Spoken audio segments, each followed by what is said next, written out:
मेरा मन तो है कि जो सबसे बड़े सुपरस्टार्स हैं वो आकर बोलें, क्योंकि सत्यमेव जयते जैसे सीरियल में बैठकर बोलना बड़ा आसान है आमिर खान साहब, क्योंकि वहाँ पर आप कई बार हमने आपके इमोशंस भी देखे, कई बार हमने आपकी बड़ी परोपकार की जो आपकी भावना है उसे भी हमने डिस्प्ले पर देखा। तो सर यहाँ पर नहीं दिख रहा, वो लड़का तो आपके साथ ही फिल्म में पीके में था भी। फिर उसके बाद ऋत्विक धनजानी और जो पवित्र रिश्ता की बाकी कास्ट है वो लोग क्यों नहीं बात कर रही है? जिन लड़कियों ने उसके साथ में काम किया, कृति सनोन, परिणीति चोपड़ा एंड इवन अंकिता लोखंडे और जो भी बाकी लोग हैं, मैं ज़्यादा उसके काम ऐसे नहीं देखा, तो बट जिन जिन लोगों ने उसके साथ में काम किया है, why aren't they coming forward, why aren't they demanding a CBI inquiry? क्योंकि मेरे अकेले के बोलने से सर क्या होगा? ये आप समझिए कि मैं किसी युद्ध क्षेत्र में चला गया हूँ और मैं एक माचिस की तीली किसी के हाथ में हूँ, माचिस की तीली एक तरफ और सामने बड़ी बड़ी तलवारें हों, तो मेरी क्या औकात है? हाय फ्रेंड्स, आज का ये वीडियो इसलिए बना रहा हूँ क्योंकि कुछ बातें पिछली बार रह गई थी, उन्हें भी आप लोगों तक पहुँचाना बहुत ज़रूरी है। ये जो संदेश मैं दे रहा हूँ ये सीधा सुशांत के सभी फैंस, सभी फॉलोअर्स, वेल विशर्स के लिए है।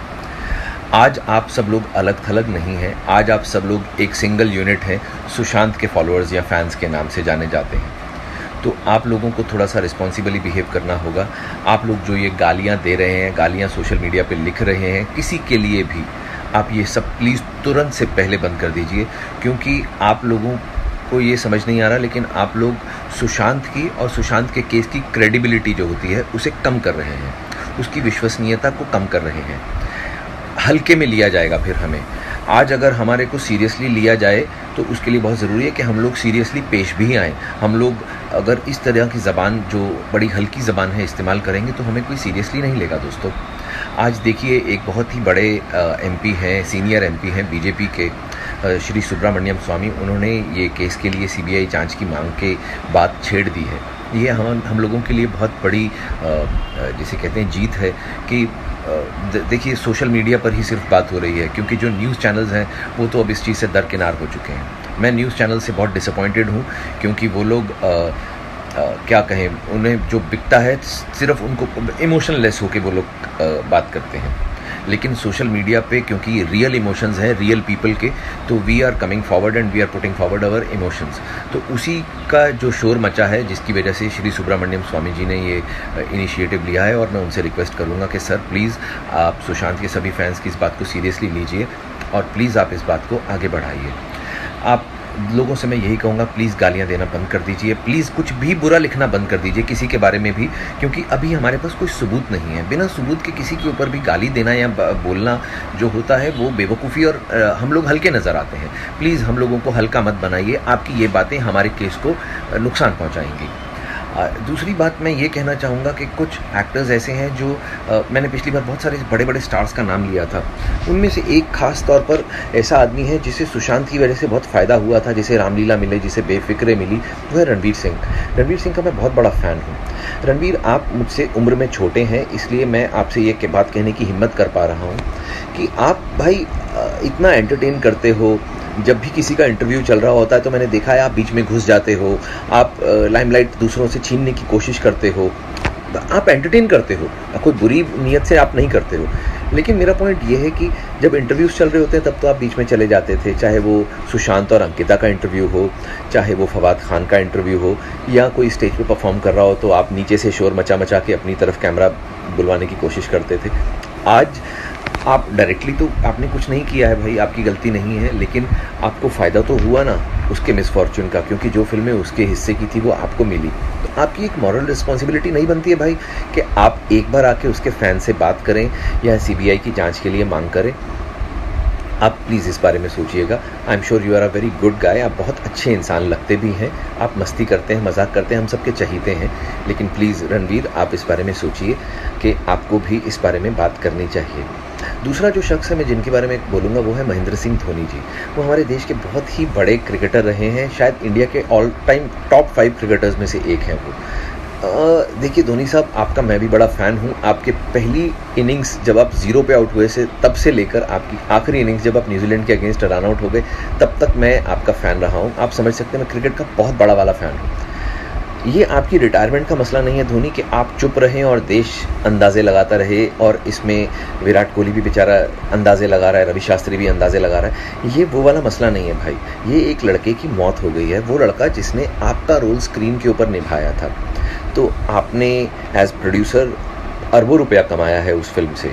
ऐसे मेरे को बताया गया है कि आप ही उस फिल्म के प्रोड्यूसर्स में से एक थे, या आपको उस फिल्म से बहुत फ़ायदा हुआ। तो महेंद्र सिंह धोनी जी, आपका भी ये फ़र्ज़ बनता है कि आप आगे आएँ, अपनी चुप्पी तोड़ें और प्लीज़ कुछ इस बारे में बोलें, बिकॉज़ बहुत ज़रूरी है। आप जैसे हैवी वेट लोगों का, आप सोसाइटी के वो लोग हैं जिनकी क्रेडिबिलिटी बहुत ज़्यादा है। आपने कभी भाई भतीजावाद नहीं किया, आपने कभी जातिवाद नहीं किया, आपने कभी क्षेत्रवाद नहीं किया। आपकी वजह से ही इंडियन टीम आज इतनी स्ट्रांग है। आप और सौरव गांगुली जैसे जो दो लोग आए, क्योंकि आप लोगों ने पैरोकियल जिसे वर्ड कहते हैं ना, वो चीज़ पैरोकियलिज्म को हटा दिया आप लोगों ने पूरी तरह से। आप लोगों ने मेरिट पे लोगों को हमेशा जगह दी है, तो आप लोगों की क्रेडिबिलिटी बहुत ज़्यादा है। अगर आप बोलेंगे सर तो ज़रूर फ़र्क पड़ेगा। प्लीज़ मेरी इस बात को ध्यान से गौर कीजिएगा। फिर तीसरे वो लोग हैं जो कि सुशांत के साथ में सीरियल्स में काम करते थे या उसके बहुत क्लोज फ्रेंड्स थे। Where are you guys?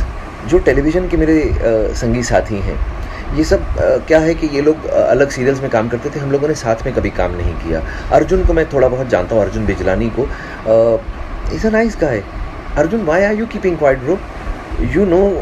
You knew Sushant very well. I believe आप लोग इंटरफेस में आसपास में आप लोगों के फ्लैट्स थे, आप लोग दोस्त थे। आप अगर कुछ बोलोगे तो ज़रूर फ़र्क पड़ेगा। फिर उसके बाद ऋत्विक धनजानी और जो पवित्र रिश्ता की बाकी कास्ट है, वो लोग क्यों नहीं बात कर रही है? जिन लड़कियों ने उसके साथ में काम किया, कृति सनोन, परिणीति चोपड़ा एंड इवन अंकिता लोखंडे, और जो भी बाकी लोग हैं, मैं ज़्यादा उसके काम ऐसे नहीं देखा, तो बट जिन जिन लोगों ने उसके साथ में काम किया है, why aren't they coming forward? Why aren't they demanding a CBI inquiry? क्योंकि मेरे अकेले के बोलने से सर क्या होगा? ये आप समझिए कि मैं किसी युद्ध क्षेत्र में चला गया हूँ और मैं एक माचिस की तीली किसी के हाथ में हूँ। माचिस की तीली एक तरफ और सामने बड़ी बड़ी तलवारें हों, तो मेरी क्या औकात है? ये सब जब तक बड़ी बड़ी तलवारें नहीं निकलेंगी तब तक ये लड़ाई थोड़ी होगी। मैं माचिस की तीली से थोड़ी कुछ बात बन पाएगी। तो प्लीज़ आप लोग सब थोड़ा सा इनिशिएटिव लीजिए ना भाई। आप लोग भी बोलिए। मैं जिन लोगों से, देखिए, मेरा मन तो है कि जो सबसे बड़े सुपरस्टार्स हैं वो आकर बोलें, क्योंकि सत्यमेव जयते जैसे सीरियल में बैठकर बोलना बड़ा आसान है आमिर खान साहब, क्योंकि वहाँ पर आप कई बार हमने आपके इमोशंस भी देखे, कई बार हमने आपकी बड़ी परोपकार की जो आपकी भावना है उसे भी हमने डिस्प्ले पर देखा। तो सर यहाँ पर नहीं दिख रहा। वो लड़का तो आपके साथ ही फिल्म में पीके में था भी, आप लोगों का एक एसोसिएशन भी है, तो सर आपकी क्रेडिबिलिटी भी बहुत ज़्यादा है। आपकी जो वर्चुओसिटी है, आपकी जो अच्छा करने की जो क्षमता है, वो दुनिया में बहुत मशहूर है। तो सर आप प्लीज़ आगे आइए। आमिर साहब, मैं आपसे भी रिक्वेस्ट करता हूँ, मेरा बस चले तो मैं आपको नरेंद्र मोदी साहब के बाद प्राइम मिनिस्टर बना दूँ। मैं आपको इतना पसंद करता हूँ, आपकी मैं विचारधारा से इतना ज़्यादा प्रभावित हूँ, आप इतने अच्छे आदमी लगते हैं मुझे। बट सर आपकी चुप्पी भी मुझे समझ से बाहर लग रही है, क्योंकि बाकी लोग तो चलो ठीक है, कई लोग सिर्फ कमर्शियल बातें करते हैं, कमर्शियल बिहेवियर करते हैं, उन लोगों से तो मैं क्या उम्मीद करूं। लेकिन आमिर सर, आपने सत्यमेव जयते जैसा सीरियल किया है, आप अगर चुप रहेंगे तो सर कैसे चलेगा? कि मैं आप लोगों से रिक्वेस्ट करता हूं कि प्लीज़ आप लोग आके कुछ बात कीजिए ना। मेरे अकेले से बात नहीं बन पा रही सर, मैं बहुत अकेला पड़ गया हूँ। मुझसे कई लोग बोल रहे हैं कि तुम पब्लिसिटी के लिए ये सब कर रहे हो, तुम स्मॉल टाइम एक्टर हो। कई लोग मेरे जो समर्थक हैं वो मुझे कहते हैं तुम अपने आप को स्मॉल टाइम मत बोलो। मैं कंफ्यूज हूँ, मैं क्या हूँ, मैं स्मॉल टाइम हूँ कि नहीं हूँ? भाई मुझे मुद्दा मत बनाइए प्लीज़। I am nobody. आप समझ लीजिए मेरा कोई फेस ही नहीं है, मेरा नाम भी नहीं है इसमें। क्योंकि जो चीज़ ज़रूरी है वो है उस लड़के को इंसाफ दिलाना। क्योंकि अभी क्या हो गया, श्री अमिताभ बच्चन जी और उनके सुपुत्र को कोरोना वायरस की पुष्टि हो गई है। अभी सारा का सारा ध्यान, विच इज़ वेरी अनफॉर्चुनेट भाई, हमें बड़ा अफसोस है। अमिताभ साहब तो मेरे फादर के जैसे हैं, मतलब मेरे अपने पिता नहीं है, मैं उन्हीं को ही अपना पिता मानता हूँ। अब आप सोचिए कि मैं उन लोगों को कितना प्यार करता हूँगा जिन्हें अपने फादर की जगह दे रहा हूँ। उन्हें कुछ हो गया है तो मुझे भी उतना ही अफसोस होगा जितना उनके घर वालों को होगा। लेकिन उस सब के बीच में ये केस, हमारा वाला केस सुशांत का दब नहीं जाना चाहिए भाई, इसे ज़िंदा रखिए प्लीज़। और मैं सरकार से ये बोलता हूँ कि भाई अगर आपको लगता है कि CBI बहुत बिजी है, बहुत इंपॉर्टेंट वो एक संस्था है, जो कि है भी बहुत बड़ी संस्था है, CBI है, पुलिस है, ये लोग बहुत ओवरवर्कड हैं। हमारा देश 137 करोड़ से ज़्यादा लोग रहते हैं, तो उनके पास में रिसोर्सेज कम है, पैसे कम है, कुछ भी कम है। तो मैं ये बोलता हूँ कि आप हमें बोल दीजिए, सुशांत के फैंस के बिहाफ पे मैं आपसे प्रॉमिस करता हूँ, हम लोग पैसा इकट्ठा करके आपको दे देंगे। आप बोलिए 1 करोड़, 2 करोड़, 5 करोड़, जो भी आपको चाहिए, हम लोग आपको वो पैसा दे देंगे सर। आप इसे एक पेड इन्वेस्टिगेशन समझ के कर लीजिए, हमारे लिए इतना तो कर सकते हैं आप लोग। हम तो हक से बोलते हैं, पैसा दे देंगे आपको। फिर क्या आपके पास में एक्सक्यूज़ रह जाएगा इसे ना करने का? तो मैं श्री नरेंद्र मोदी जी से, जो कि मतलब मैं उन्हें युग पुरुष मानता हूँ सर, आप तो मतलब आपके सामने मैं कुछ बोलने की भी औकात नहीं रखता। आप पर्वत हैं और मैं एक छोटा सा कंकड़ भी नहीं हूँ।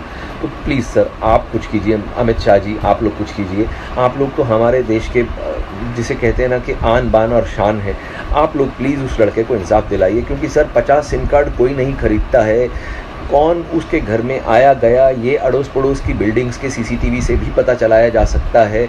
आप देखिए कि पिछले 6 महीने में कितनी बार वो सीसीटीवी ख़राब हुआ था, उसी दिन क्यों काम नहीं कर रहा था। बड़े सारे सवाल हैं सर जिनके जवाब नहीं मिल रहे हैं। पुलिस को आके एक एटलीस्ट प्रेस कॉन्फ्रेंस कर देनी चाहिए जिसमें इन सब सवालों का जवाब देना चाहिए उन्हें।